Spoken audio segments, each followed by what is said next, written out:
Papi Njosso a quitté Adel Kaïnda pour Chris Mukendi. Pourquoi? On en parle avec lui. Bonsoir, Papi. Bonsoir, cher Gaëtan. Bonsoir à tous les téléspectateurs de Télé 50. Bonsoir au chef de l'État, le président de la République, Félix Antoine Tshisekedi Tshilombo. Bonsoir à tous les Congolais qui ont eu leur chance de suivre les troisièmes intellectuels de Kabeyaka en ce net moment. Mais quand vous dites troisième, donc vous venez après qui sont les deux qui viennent avant vous? Bon, cette histoire, je l'ai déjà expliqué plusieurs fois sur les différents médias. C'est juste un style communicationnel que je me suis créé parce que, vous savez, dans notre pays, il y a ce qu'on appelle la problématique de la nationalité congolaise. Vous allez voir que lorsque une personnalité politique accède au pouvoir, elle est toujours butée à cette problématique-là de la nationalité. Comme moi, je suis l'originaire de Kabeyaka Mwanga et que Kabeyaka Mwanga, c'est l'un des 145 territoires qui forment notre République démocratique du Congo. Voilà pourquoi je me suis identifié en tant que tel. Pourquoi j'ai dit style communicationnel? Parce que vous allez voir qu'aujourd'hui, le président de la République, Félix Antoine Tshisekedi Tshilombo, est Fachi Beton. Son père biologique, Étienne Tshisekedi, était le Sphinx délimité. Vous allez voir le Moïse Katumbi, qu'on appelle le Charman, Kabila Joseph, le Raïs. Ouais. Pourquoi pas mettre Papi Njosso? Troisième intellectuel. Mais quand on dit le Raïs, ça a une signification, ça a un sens. Quand on dit le Charman, c'est en anglais, c'est le Charman. Quand on dit le Sphinx, c'est un Sphinx, c'est un personnage. Raïs, c'est le chef, pratiquement. Le troisième intellectuel, c'est après qui? Rapidement, bon, c'est pas pour ça que vous êtes venu, mais bien évidemment, beaucoup de gens se posent ces questions. J'en ai toujours parlé. Le troisième intellectuel de Kabeyaka Mwanga, après Étienne Tshisekedi, qui est remplacé par Félix Tshisekedi, François Mwamba, ainsi que Papi Njosso. Merci beaucoup. Donc, Félix Tshisekedi ne se trouve pas parmi les trois intellectuels de Kabeyaka Mwanga. Non, je dis Étienne Tshisekedi, remplacé par Félix Tshisekedi. Vous êtes encore l'un des grands communicateurs de l'Union sacrée des nations, ça c'est indéniable en tout cas, mais vous faisiez partie d'un grand parti politique avec une ministre dont on parlait énormément, mais non, on n'en parle presque plus. Pourquoi avoir quitté le parti d'une ministre pour rejoindre le parti de quelqu'un qui n'a presque pas occupé de grandes fonctions politiques en RDC? Je cite le parti écolo. Merci, cher Gaëtan. Vous quittez le Real pour, je ne sais quel club, Lupopo. Ça parle. Merci, cher Gaëtan. L'honneur est donc pour moi ce soir. Je commence d'abord par saluer la princesse Adel Kaïnda Maïna, la princesse de Moatisenge, mon ancienne patronne. J'ai travaillé avec elle près de 2 ans. C'est une très bonne personne et j'ai beaucoup appris à ses côtés. Et je sais qu'elle est en train de me suivre en ce net moment. Avec beaucoup de regrets?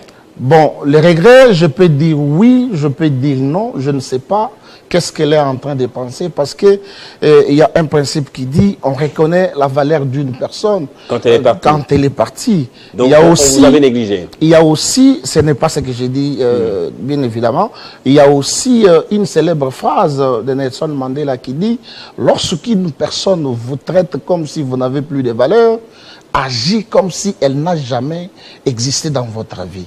Donc, il y a beaucoup de raisons qui m'ont poussé à quitter la princesse Adel Kaïnda. C'est une exaspération. Ce n'est pas une exaspération. Je vais vous relater les faits tels qu'ils sont passés. Je pense que tous mes anciens camarades d'Aldec vont comprendre. Peut-être que certaines personnes n'avaient pas d'explication.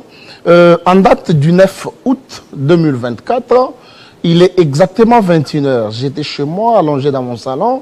J'ai vu beaucoup de camarades communicateurs tels que Trésor Kalala, Maître Docteur Kankonde, Maître Gauthier Sopambou, Académie Mangouman, tous mes amis communicateurs qui m'appellent pour me poser la question, qu'est-ce qui se passe exactement au sein de votre parti? J'ai dit, il n'y a rien, nous nous portons bien, le parti se porte bien. Non, non, regardez, nous t'avons envoyé un document.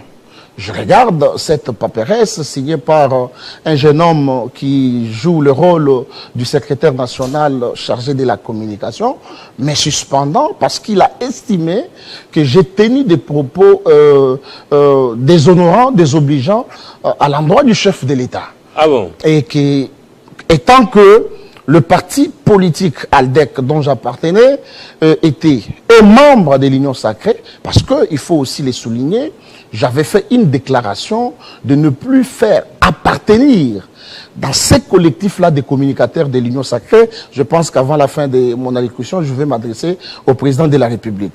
Alors, ils ont, les jeunes hommes... Ils ont mal interprété. Ils ont mal interprété tout en disant, parce que la phrase, je dois aussi répéter ma phrase. Je suis sur les médias Gaëtan, je prends la parole, je m'adresse au chef de l'État. Et je l'avais fait tout de suite. Monsieur le Président de la République, un jour Jésus était avec ses disciples. L'un d'eux prend la parole. Il dit, Seigneur, nous avons abandonné tout ce que nous faisions. Nous t'avons suivi. Pour quel résultat? Je pense que tous les chrétiens savent la réponse de Jésus-Christ. Moi, j'ai pris ce contexte pour m'expliquer aussi et poser la question au président de la République. Nous avons abandonné Joseph Kabila. Nous avons abandonné Moïse Katumbi. Nous avons fait taire Joseph Kabila. Parce que le silence que Joseph Kabila a, c'est aussi par rapport au combat communicationnel que nous avons mené. Nous avons abandonné Martin Fayoulou, les Denis Mukwege. Nous avons battu campagne pour vous. Mais nous, communicateurs, avant de l'Union sacrée, qu'est-ce que nous avons fait pour mériter ce mépris, si je peux faire la tautologie? Les communicateurs de l'Union sacrée ne sont pas considérés. Ils abattent un travail tentaculaire, un travail magnifique. Ils ont soutenu les chefs de l'État. Voilà. Malgré toutes les démarches, s'il vous plaît. Cette parole, je l'ai prise, pas en tant que membre du parti politique ALDEC, en son temps, mais je l'ai prise comme étant un communicateur faisant partie de ces collectifs de communicateurs qui soutiennent les chefs de l'État. Et mon parti avait mal interprété. D'abord, ils ont biaisé la procédure administrative. Cette paperasse ne m'a pas parvenue officiellement. On m'a suspendu sans pour autant me blâmer, sans pour autant m'auditionner, sans pour autant m'inviter. Sans pour autant vous entendre. Sans pour autant m'entendre. Or, la coutume dans notre parti politique, c'est que quand il y a un dérapage, quand il y a peut-être un petit problème où vous avez peut-être quitté la ligne éditoriale de la communication du parti, eh bien, on vous interpelle. Et vous avez aussi les droits de la défense. On a exactement, sûrement, volontairement biaisé les droits de la défense. Et donc, ça ne m'a pas plu, malgré tous les efforts que j'ai fournis pour rencontrer le responsable de mon parti, bien évidemment, même aussi mon autorité morale, mon ancienne autorité morale, mes efforts étaient vains.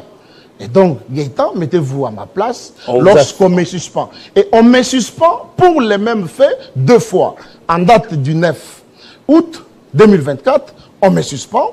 En date du 10 août, je réplique. Je mets aussi ces documents sur les réseaux sociaux parce que les moyens qu'ils avaient trouvés de m'atteindre étaient les réseaux sociaux. Je fais la même chose. Oui. Je mets mon document sur les réseaux sociaux tout en soulevant toutes ces irrégularités. Et j'ai démontré comment les droits de la défense étaient volontairement violés. Et en date du 16, on prend une autre décision que moi je qualifie d'oukase et d'amphigurique qui me suspend une fois de plus pour le même fait. Je dis ça, c'est que... Bien suspendu 2 fois donc. Alors, 2 fois pour le même fait. Pour justement rester dans le temps, sinon on risque de déborder. Vous, le communicateur de l'Union sacrée de la Nation, vous êtes méprisé, pas considéré, pas soutenu aussi financièrement, ça c'est moi qui le dis, mais finalement, vous n'êtes plus à ALDEC de Adel Kaïnda, vous passez à Ekolo, qui reste toujours, je crois, un parti de l'Union sacrée de la Nation. Pourquoi avoir adhéré ou rejoint Chris Mukeni dans son combat dans le parti Ekolo? C'est un jeune parti politique. Hein, bien évidemment. Ouais. Je profite de votre micro pour annoncer à la face du monde le célèbre communicateur, Maître Papi Diosso Ngandou Mwendela Bouina, que vous connaissez aussi, le 3e intellectuel de Kabeya Kamwanga, a officiellement déposé sa démission au sein du parti politique ALDEC.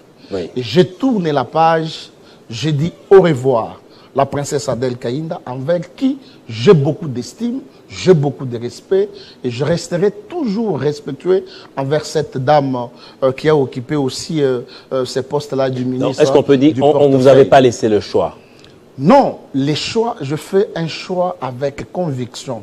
Il y a certaines personnes qui traitent de ces choix que j'ai fait comme étant un choix néant, mais je sais que nous, la jeunesse, nous n'avons pas la culture de la souffrance. Voyez-vous comment je m'adresse au président de la République? Dans mon ancien parti, on a jugé que mes propos étaient désobligeants envers les chefs de l'État parce que j'ai choisi une seule manière de dire la vérité au président de la République parce que j'ai constaté que l'entourage du chef de l'État, c'est ce que moi j'appelle la théorie des petits chefs, malgré toutes les démarches menées pour que le communicateur rencontre les chefs de l'État, il y a toujours les bâtons qui nous sont mis dans les roues pour ne pas les rencontrer. C'est comme ça que nous utilisons les canaux des médias pour que le chef de l'État écoute au moins ce que nous sommes en train de faire. Alors, à son avantage. La question fondamentale, je suis... Pourquoi le parti écolo? Et j'ai fait cette annonce. Je suis écolo parce que écolo, c'est un parti de ma génération. Pour ce faire, je salue le président Chris Mukendi qui est en train de me suivre et tous mes nouveaux amis de ces partis politiques écolos qui est en train de monter en puissance.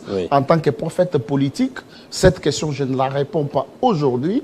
Je vais la répondre dans un futur proche. Laquelle question? La question que vous avez posée pour savoir quelles sont les motivations qui m'ont poussé à quitter Aldec et adhérer à Écolo. C'est quel parti que vous avez trouvé structurellement? La particularité d'abord, en termes d'idéologie, en termes de motivation, de mobilisation. La particularité d'abord... Il nous reste 1 minute 30 secondes. Bien évidemment, je n'ai pas pris assez de temps. La particularité d'abord parce que Chris Mukendi, c'est une personne qui a un carnet d'adresses, surtout sur le monde de la communication. Chris Mukendi connaît la valeur d'un communicateur. Il connaît les souffrances d'un communicateur. Il connaît les problèmes que traverse la communication. En tant que tel, c'est une personne qui est connue sur la scène politique. Qui va dire aujourd'hui qu'il ne connaît pas Papi Diosso? Qui va dire aujourd'hui qu'il ne connaît pas Chris Mukendi? Donc, ça, ce sont des questions que nous devons mettre dans la poubelle. Je ne dis pas aux gens de me donner la chance, mais je dis aux gens d'observer le travail que nous sommes en train d'abattre dans ces partis politiques écolos, qui connaît la valeur d'un communicateur et qui connaît aussi la valeur de la communication. Et là, il y a aussi l'indépendance de l'esprit et la liberté d'expression. Chez Chris Mukendi, lorsque je vais parler au président de la République, je lui dis, Monsieur le président de la République, voilà le problème qui traverse le communicateur. Ces communicateurs qui font un travail de titan sur le terrain, ils vous défendent nuit et jour, mais ils ne sont ni reçus par vous, moins encore par un proche collaborateur du chef de l'État. J'annonce. Merci beaucoup. S'il vous plaît. Vous aviez dit que vous avez un dernier message à annoncer au chef de l'État. Je vous donne juste 30 secondes pour pouvoir le faire. Après, on va clôturer rapidement. Je parle avec beaucoup de respect au chef de l'État parce que je trouve que ces médias est un canal par lequel mon message va lui parvenir. Monsieur le président de la République, je suis votre communicateur. Maître Papi Diosso Ngandomoué de la Bwenda, troisième intellectuel de Kabeyaka Monga. Il est dit chez nous, il y a un adage latin qui dit Kuchinu Kwikana Wenu, Wamona Makwenda Madjunda. Nous avons soutenu Félix Tshisekedi. Nous avons défendu Félix Tshisekedi. Nous avons défendu le bilan de Félix Tshisekedi. Mais Félix Tshisekedi, je ne sais pas pourquoi Félix Tshisekedi, le président de la République, ne veut pas recevoir les communicateurs, malgré tous les efforts que nous avons fournis. Monsieur le Président, imaginez-vous, non s'il vous plaît, le prédécesseur du président de la République, je cite Joseph Kabila, avait organisé le communicateur. Vous regardez un communicateur du PPRD, tout comme de la majorité, vous sentez que c'est un communicateur. Merci beaucoup, M.